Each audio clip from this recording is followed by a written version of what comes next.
Good morning student. कल आप मंडलीय विकार के बारे में पढ़ चुके हैं।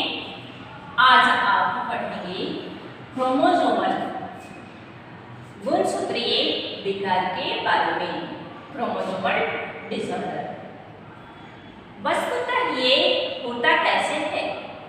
गुणसूत्रीय विकार जो भी उत्पन्न होता है, ये कोशिका विभाजन के समय क्रोमेटिन के विसंयोजन के कारण क्रोमोसोम की संख्या में परिवर्तन आ जाता है और उसकी संरचना भी बदल जाती है, और इससे जो उत्पन्न होता है वो यही कहलाता है गुणसूत्रीय विकार। ये जन्मजात है, यानी ये आनुवंशिक है।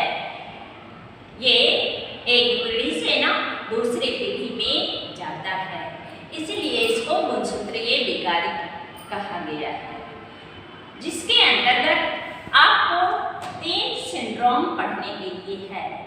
सिंड्रोम का अर्थ होता है लक्षणों का समूह, इसको बोलते हैं संलक्षण।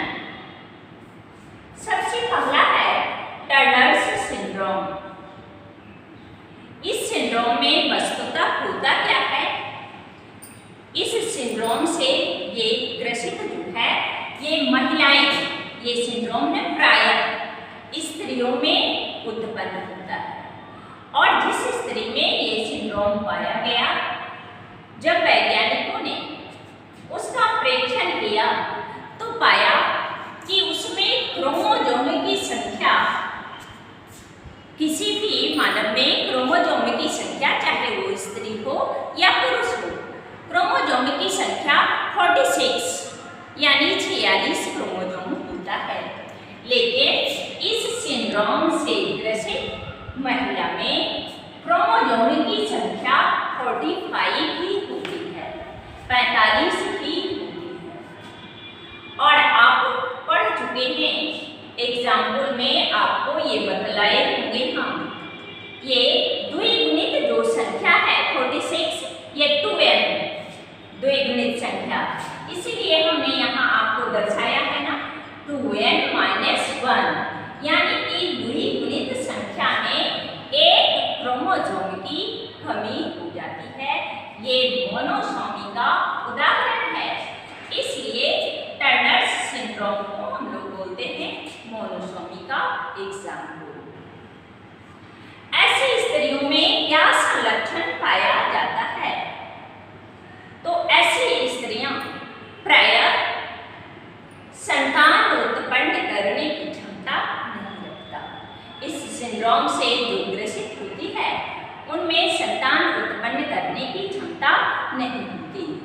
कद छोटा होता है और वक्षस्थल जो है, गर्दन भी इनका छोटा होता है। ये संलक्षण पाया जाता है टर्नर्स सिंड्रोम से ग्रसित महिला। दूसरा है डाउन सिंड्रोम। तो डाउन सिंड्रोम में 21वीं जोड़ी के क्रोमोसोम में एक क्रोमोसोम की वृद्धि हो जाती है। अब आपको हमने यहाँ लिखा है 21वीं जोड़ी, तो 21वीं जोड़ी करने का है, इसमें द्विगुणित संख्या में एक क्रोमोसोम की कमी हुई, और ये प्रायः ये सिंड्रोम उत्पन्न होता है बच्चों में। 21वीं जोड़ी करने का अर्थ है कि यह ऑटोसोमल क्रोमोसोम होगा, क्योंकि जब आप मानव में बांटते हैं तो 44 क्रोमोसोम यानी 22 जोड़ा 44 क्रोमोसोम आपका ऑटोसोम है, और एक जोड़ा यानी 2 क्रोमोसोम सेक्स क्रोमोसोम है।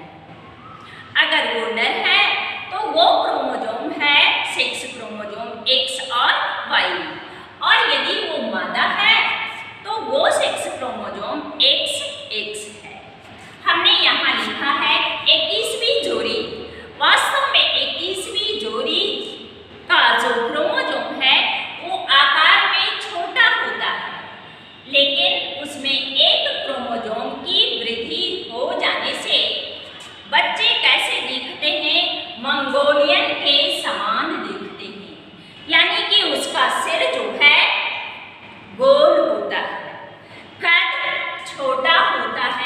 बच्चे मंद बुद्धि वाले होते हैं और अल्पायु ही होता है वो कम दिन तक जीवित रहते हैं। प्रायः ऐसा देखा गया है 8 से 12 वर्ष, या कुछ बच्चे इससे 1-2 साल और अधिक भी हो सकते हैं, लेकिन ये अल्पायु होते हैं इस सिंड्रोम से ग्रसित बच्चे। और ये ट्राइसॉमी का उदाहरण है, चूंकि इसमें एक क्रोमोसोम की वृद्धि हो जाती है, इसीलिए हम लोग उसको दर्शाते हैं ना 2n+1। तो 2n+1 जो है ये ट्राइसॉमी का उदाहरण है। फिर कहेगी कि इसका नाम डाउन क्यों रखा गया। जब एक क्रोमोसोम की इसमें वृद्धि होती है तो यह डाउन सिंड्रोम के नाम से क्यों जाना गया। तो इसका कारण है कि इस सिंड्रोम यानी इस संलक्षण के बारे में जो बतलाया था उस वैज्ञानिक का नाम है लेडॉन डाउन। इसीलिए इस सिंड्रोम का नाम रखा गया डाउन सिंड्रोम। इसी वैज्ञानिक के नाम के अनुसार इस संलक्षण का नाम दिया गया है, जबकि इस संलक्षण में एक क्रोमोसोम की वृद्धि होती है। और देखा गया है कि बच्चे मंद बुद्धि वाले होते हैं। आप देखे होंगे किसी बच्चे को मुंह खोले हुए रहता है तो उसी के समान जिभ मोटा होता है, मुंह आंशिक रूप से खुला होता है, श्वास संबंधी रोग भी होता है, हृदय संबंधी रोग भी हो सकता है इस सिंड्रोम से ग्रसित बच्चों में। तीसरा सिंड्रोम है क्लीनफेल्टर सिंड्रोम। तो इसमें भी एक क्रोमोसोम की वृद्धि हुई डाउन सिंड्रोम में, इसलिए 46 के स्थान पर क्रोमोसोम की संख्या इस सिंड्रोम से ग्रसित जो भी बच्चे हैं उनके हर कोशिका में क्रोमोसोम की संख्या 47 होगा, 47 होगा। और क्लीनफेल्टर सिंड्रोम ये भी ट्राइसॉमी का उदाहरण है, इसलिए इसमें भी 2n+1, लेकिन दोनों में अंतर है। उसमें ऑटोसोम हमने 21वीं प्रति और इसमें एक सेक्स क्रोमोसोम की वृद्धि हो जाती है। यह संलक्षण देखा गया है, ये पुरुषों में होती है, पाई जाती है। तो पुरुष में सेक्स क्रोमोसोम XY और ये 44 क्रोमोसोम जो है ऑटोसोम।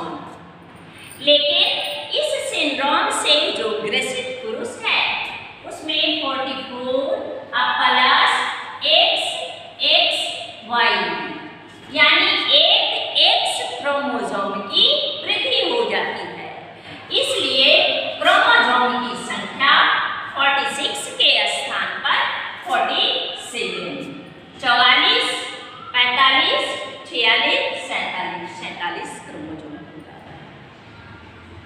ये जन्म से तो आपको पुरुष रहता है, लेकिन कुछ समय के बाद इसमें जो भी सेकेंडरी सेक्सुअल कैरेक्टर डेवलप होता है वो मादा के समान होने लगता है। क्यों? एक X क्रोमोसोम के कारण। और ऐसा पुरुष जो है उनमें शुक्राणु कम संख्या में बनता है, इसलिए ये पुरुष भी अस्टेराइल होता है, वांछनीय होता है, ये संतान उत्पन्न करने की क्षमता नहीं रखता। और हमने कहा कि कुछ समय के बाद X क्रोमोसोम के कारण इसमें कुछ संलक्षण स्त्री का डेवलप करने लगता है, जिसको हम लोग बोलते हैं द्वितीयक सेकेंडरी सेक्सुअल कैरेक्टर। ये मादा के समान विकसित होने लगता है। ये है क्लीनफेल्टर सिंड्रोम। और टर्नर्स सिंड्रोम में टर्नर्स सिंड्रोम से ग्रसित जो भी महिला है उसका ओवरी अपरिपक्व होता है और भी वो संतान उत्पन्न करने की क्षमता नहीं रखता। और क्लिनफिल्टर सिंड्रोम में जो पुरुष है उसमें शुक्राणु यानी नर युग्मक बहुत कम संख्या में उत्पन्न होता है, इसलिए यह पुरुष भी बांध्य होता है, संतान उत्पन्न करने की क्षमता नहीं रखता। आपका ये पाठ यहीं समाप्त हो जाता है और आप इस पाठ को पूरी अच्छी तरह से पढ़ेंगे। अगर कोई दिक्कत होगा तो आप पूछ सकते हैं और तब हम कुछ सवाल आपको देंगे लिखने के लिए। उसके बाद नया पाठ शुरू करेंगे।